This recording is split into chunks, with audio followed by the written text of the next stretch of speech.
Hi, my name is Tim Deneen with Food Extrusion Dies. Welcome to Die Talks, a knowledge-based video series discussing food extrusion die solutions for the cereal, snack, ingredients, and pet food industry. Today's focus on Die Talks, we're going to be talking about balancing your extrusion die, getting the window tighter on your extrusions coming out of there, utilizing different types of cones and custom cones, and where to put cones in your dies. Now let's take a look at a cross-section view of a standard extrusion process. So here we have a twin screw process.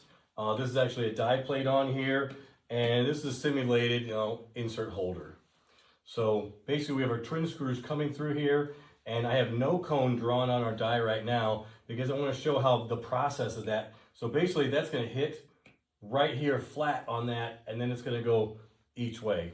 Not dividing it very well, not balancing it. Is it still going to get to your inserts and make parts come out of every one? Every single one. Yes, it is.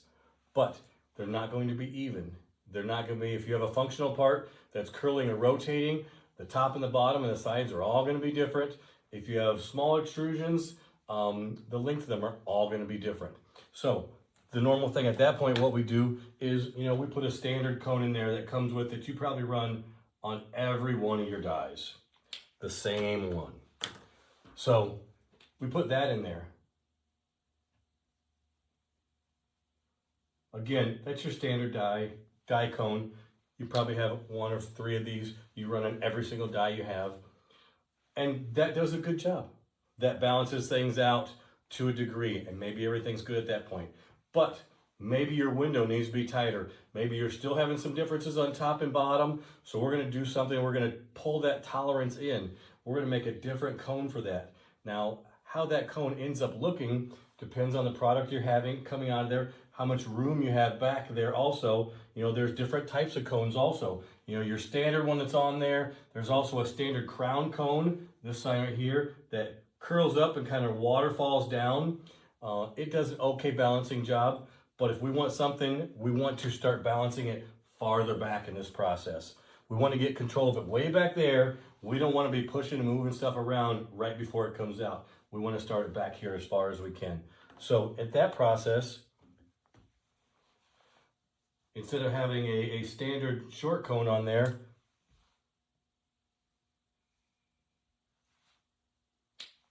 no talking about my drawings behind my back either. Anyways, we're going to put a different cone in there. Again, the process of this is we don't want to make big changes right here. We want to make a change back here as far as we can and gradually move things through there. That's the part of balancing the die, which is going to get you the most consistent parts all the way around there, especially if there's a functional part. If you're making something spin, or if you're making something curl, or just the length of it if it's a large part. Now, on your inserts, you may actually have an insert that looks, similar to this right here. You have maybe a dozen holes around the outside. That's the way it's looking. Very, very common. Now let's just say you're still having problems with certain ones. They may be coming out evenly each one, but these ones aren't coming out as good as the top ones. Same thing. We could put a cone in bottom of each of the inserts also. That's not always necessary, but this is the extremes that we can go. We keep going until we find it. But the first thing we would do is developing a custom cone for the back of that die.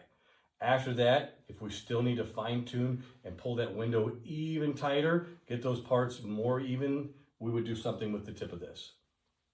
So we talked about your standard insert holder setup, your Buehler, AVP, Klextrol. Let's talk about like your winger plate dies. So in your winger plate dies, there are options right there too.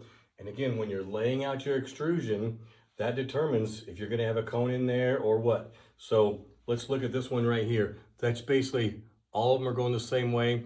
This was actually put together. People didn't care what the length that was coming off of that, and they were more concerned with the cut. They wanted everything to cut the same direction on it.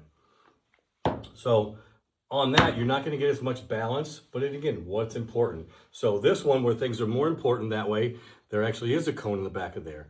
Now, when that knife sweeps over that, it's going to cut every one of those at a different angle because you're not rotating off the center of that. You have two on each side coming off that.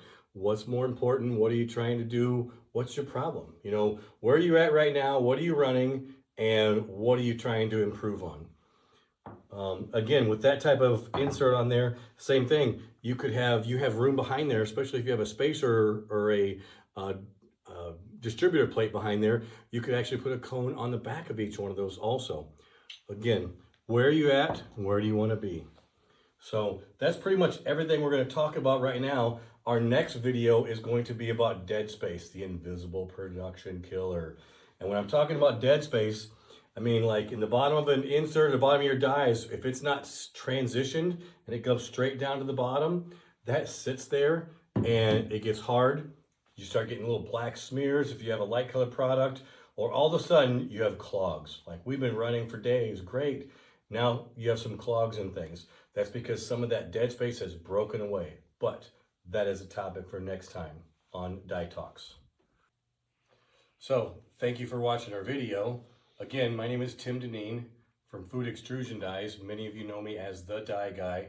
I have 40 years experience in the industry and 20 years of continuous improvement for the cereal, snack food, ingredients, pet food, RTE, TVP, and starch industries. So when you have a die need or a solution, give us a call.